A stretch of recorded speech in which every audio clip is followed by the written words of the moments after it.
Assalamualaikum warahmatullahi wabarakatuh. Perkenalkan, nama saya Astrid Lestari dengan NIM 1901118 dari kelas 4 TPGSD. Izin memperkenalkan diri, saya Caca Mutiaur Rahman dengan NIM 1901214 dari 4 DPGSD kelompok 2. Izin memperkenalkan diri, nama saya Tamara Wilna dengan NIM 1905580. Kita bahas di sini yang pertama pengertian dari proses keputusan inovasi, yang kedua model proses keputusan inovasi, dan yang ketiga tipe keputusan inovasi.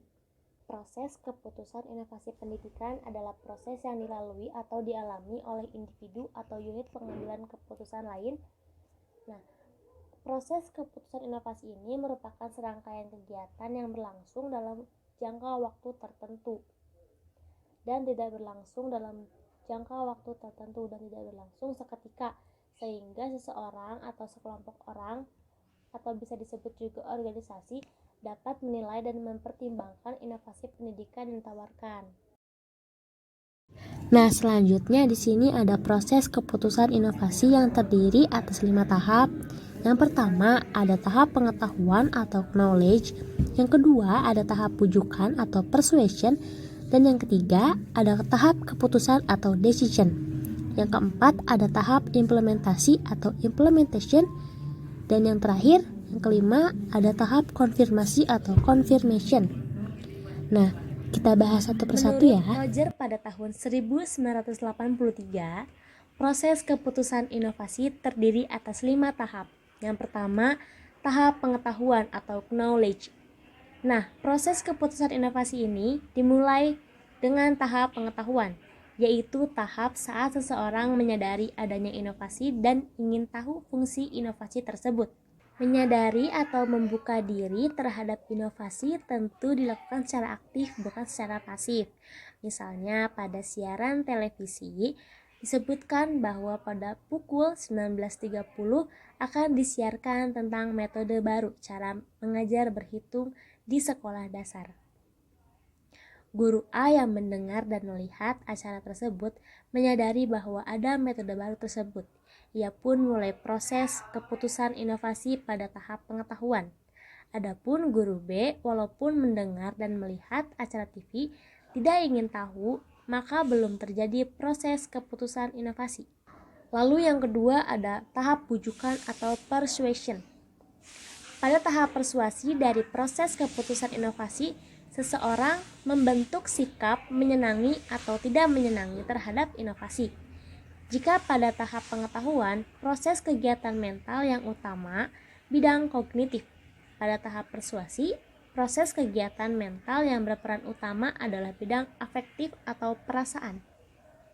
Seseorang tidak dapat menyenangi inovasi sebelum tahu lebih dulu tentang inovasi. Dalam tahap persuasi ini, lebih banyak keaktifan mental yang memegang peran. Seseorang akan berusaha mengetahui lebih banyak tentang inovasi dan menafsirkan informasi yang diterimanya. Pada tahap ini, berlangsung seleksi informasi, disesuaikan dengan kondisi dan sifat pribadinya. Disinilah peranan karakteristik inovasi dalam mengaruhi proses keputusan inovasi. Dalam tahap ini juga sangat penting peran kemampuan untuk mengantisipasi kemungkinan penerapan inovasi di masa yang akan mendatang. Yang ketiga ada tahap keputusan. Pada tahap keputusan ini, dari proses inovasi berlangsung jika seseorang melakukan kegiatan yang mengarah untuk menetapkan, menerima atau menolak inovasi. Menerima inovasi berarti sepenuhnya akan menerapkan inovasi tersebut. Menolak inovasi berarti tidak akan menerapkan inovasinya. Sering terjadi seseorang menerima inovasi setelah ia mencoba lebih dahulu atau mencoba sebagian kecil lebih dahulu. Kemudian dilanjutkan secara keseluruhan jika sudah terbukti berhasil sesuai dengan yang diharapkan. Ada 2 macam penolakan inovasi, yaitu yang pertama penolakan aktif. Artinya penolakan inovasi setelah mempertimbangkan untuk menerima inovasi atau mencoba lebih dulu, tetapi keputusan akhir menolak inovasi. Dan yang kedua ada penolakan pasif, artinya penolakan inovasi tanpa pertimbangan. Yang keempat, ada tahap implementasi. Tahap implementasi dari proses keputusan inovasi terjadi apabila seseorang menerapkan inovasi. Dalam tahap implementasi berlangsung keaktifan, baik mental maupun perbuatan. Keputusan menerima gagasan atau ide dibuktikan dalam praktiknya. Tahap implementasi berlangsung dalam waktu yang sangat lama, bergantung pada keadaan inovasi. Suatu tanda bahwa tahap implementasi inovasi berakhir jika penerapan inovasi sudah melembaga dan menjadi hal-hal yang bersifat rutin atau merupakan hal yang baru lagi. Selanjutnya ada tahap konfirmasi atau confirmation. Dalam tahap konfirmasi ini, seseorang mencari penguat terhadap keputusan yang telah diambil dan dapat menarik kembali keputusan jika diperoleh informasi yang bertentangan dengan informasi semula. Tahap konfirmasi sebenarnya berlangsung secara konsep inovasi pendidikan yang berkelanjutan sejak terjadinya keputusan menerima atau menolak inovasi yang berlangsung dalam waktu yang tidak terbatas. Selama dalam konfirmasi, seseorang berusaha menghindari terjadinya disonansi, paling tidak berusaha mengurangi. Nah, selanjutnya ada model proses inovasi pendidikan. Yang pertama, ada model proses inovasi yang berorientasi pada individu. Ada tokoh atau modelnya itu ada 4 orang. Yang pertama ada Levitch and Steiner pada tahun 1961 yang berorientasinya sebagai menyadari, mengetahui, menyukai, memilih, mempercayai, dan membeli. Yang kedua ada Coley atau pada tahun 1961 yaitu orientasinya itu belum menyadari, memahami, mempercayai, dan mengambil keputusan. Lalu ada Rogers pada tahun 1962, orientasinya itu pada tahap menyadari, menaruh perhatian, menilai, mencoba, dan menerima atau adoption. Lalu ada Robertson pada tahun 1971 yang orientasinya pada tahap persepsi tentang masalahnya, menyadari, memahami, menyikapi, mengesahkan, mencoba, menerima, dan disonansi. Lalu, ada model proses inovasi yang berorientasi pada organisasi. Ada 4 tokoh juga yang berorientasi. Yang pertama itu ada Milo dan Spart pada tahun 1971 dan 1967.